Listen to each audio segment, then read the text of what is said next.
So if you would indulge me, everyone please stand up. This is going to be a thought experiment. So I want you to take your hands, I want you to put them right in your chest, and I want you to imagine that you're a 16-year-old kid, you're on the mound, it's the second inning, and your first inning was a train wreck.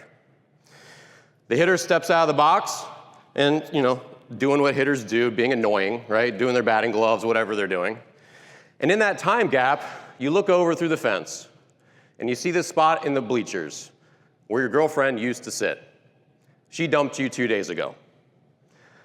And you wouldn't tell your teammates this because they'd make fun of you, but you spent the last 2 nights crying yourself to sleep because you really love that girl.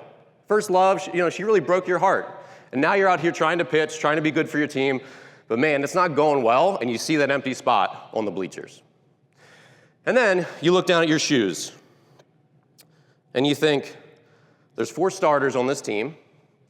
Number 1 starter has a 2.2 ERA. Number 2 has a 2.6. Number 3 has a 3.2. And I have a 5.7. And if I pitch any worse today, I'm probably not going to be a starter next time. And then, because that time gap just keeps getting longer, because hitters are annoying, you look over to the right, and you see the bleachers. And your mom and dad used to sit right next to each other, but now they're about as far apart on the bleachers as they can get. And your older brother has been throwing this D word around because mom and dad have been fighting a lot. And you're worried that you're going to have to start sleeping at mom's house half the week and dad's house the other half of the week. But your coach told you to just breathe and reset, right? Is that going to work in this situation? So everyone sit down for me real quick.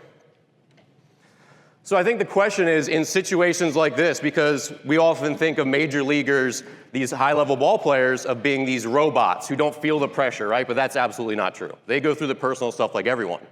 So the question is, in that situation where you're that kid going through some stuff on the mound, what does mental skills training look like in that moment, right? What does it look like? My opinion, everyone raise one of their hands. Put it on the shoulder of someone next to you. To me, that's what mental skills training is in that moment. Have you built a relationship with your players? Maybe it's a mound visit, or maybe it's once he returns to the dugout, but it's, hey, I know things are hard right now, right? I know what's going on. Whether it's 1% or 98%, just give me whatever you got, and we'll be happy, right? We got you. I know it's hard. That's mental skills training. But that also doesn't work unless you spend the time building relationships with your players, showing them that you care, explaining the why, helping them buy into the process, right? They got to know that coach really cares about me. And so that's a big piece of mental skills training that I think is often overlooked, and it's the culture that you create. I want everyone to face your partner, glove side, foot front, arm side, foot back, both toes forward, back heel off the ground, just like this. We're gonna have our hands at our chest. Lower half is gonna be like concrete, it's not gonna move. Upper half is gonna rotate away. I'm gonna kind of swing out my glove, and I'm gonna make a throw to my partner. All right? Lower half is like concrete. These are nice and easy, and this helps you simplify the path that your arm follows, your arm path. Because we don't wanna stick it way behind our body. And when our lower half is stable and it can't move, it kind of forces our arm to make a better, simpler path. Does that make sense? Okay. All right, you can go. Nice and easy. Your throwing speed is determined by your distance. Okay, pretty good. Nice, I like it. Take your time, think about what you're doing. Make sure that glove swims across your body. So our lower half, reaching across, rotating, and then throw. Nice, really good. All right, eyes on me real quick, hold the balls. This is a really simple drill where we can start to think about our glove arm. So when our glove arm comes through, you'll see most pitchers, their glove arm finish is kind of tucked. So right now, because this is a low speed drill, we can think about finishing with that glove as if we had a bowl of cereal. And if we had that bowl of cereal, we could eat out of it, kind of like that. Something to think about. So if your glove arm is like here, or it's here, or it's here, we can kind of think about, okay, cereal bowl finish. All right, keep going. You were playing hockey or soccer and you had an open goal in front of you, no goalie. Where would you aim your kick to make sure you have the best chance of making the goal?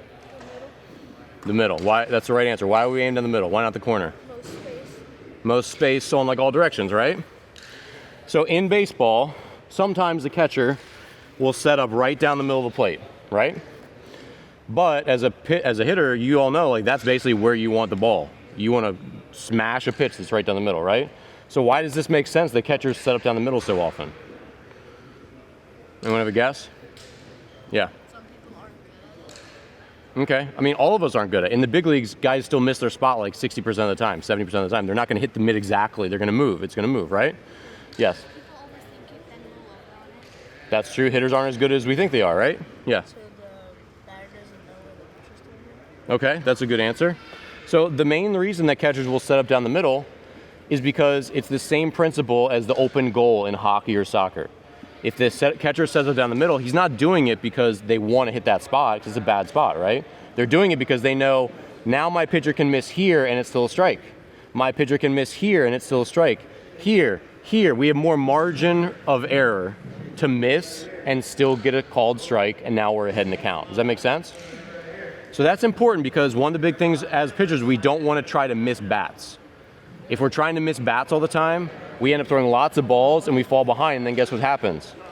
We have to go back over the middle to try to give ourselves margin for error, and now we end up throwing the ball over the plate too much, and the hitters are in good counts where they can swing hard at it. Does that make sense? So one of the common issues I see with young pitchers is, say they'll get ahead, they'll throw a strike, it's 0-1, and now the catcher will move right onto the corner. And now your pitcher makes a great pitch, and boom, you stick it right here, and guess what? That's a ball, right? You missed your spot by 1 inch. Really accurate pitch, right? Excellent pitch, but it's a ball. Why was it a ball? Because I was set up here, and everything on this half of that maybe like circular grouping, if I were to throw 100 pitches, they'd probably be in like a grouping like this, right? 50% of those are now balls, right? Even the really close ones, the ones where you're very accurate with. Does that make sense? So as a strategy, is that a good strategy to always be on the corner? It's going to hurt your ability to throw strikes, right? It'll be, you'll get a strike here, then you're going to fall behind, you'll be right back over the middle. Does that make sense? So what we do is we try to find the balance of having enough margin for error to get our called strikes, and then to do what's called expanding the strike zone. Does anyone know what expanding the strike zone means? So as a hitter, let's say you're 0-2, and a pitcher throws a fastball right here. Do you think you're going to swing at that with 0-2 count as a hitter? Probably, right? You have to. Why do you feel like you have to? You don't have to, but you feel like you have to. Why? Because it's close and you don't want to get rung up by the umpire, right?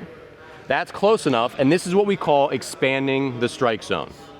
Hitters will expand the stuff that they'll swing at when they're afraid to either fall farther behind the count or strike out, yes. But if a pitcher gets you to swing at this pitch in 10 consecutive at-bats, how many hits do you think you're going to get? Not a lot, right? Especially if you're really good fielders behind you. You're not going to be hit this pitch hard very often, right? So it's good for the pitcher when you swing at stuff like this.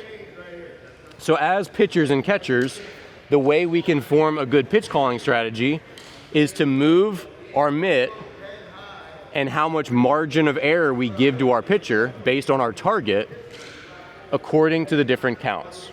Does that make sense? So if we're behind in the count, so 1-0, 2-0, 3-0, 3-1, 2-1, those are all the behind counts, right? We're probably going to set up down the middle, especially at your age, because it gives us the maximum margin of error to throw a strike, and now we're back to 2-2, right? Now we're back to 1-1. Now we're catching up in the count, right? And when we throw strikes, they're going to put in play, and guess what? Hitting is hard, right? How many times have you gotten a pitch that's like your pitch, and you just pop up anyway, right? Good things happen when you throw strikes. So when we're behind, we're going down the middle.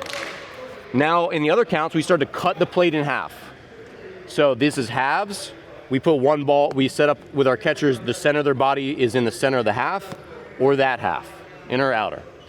Then we go to thirds. We cut the plate up into 3 slices, and we ignore the middle third because we're not going to throw down the middle.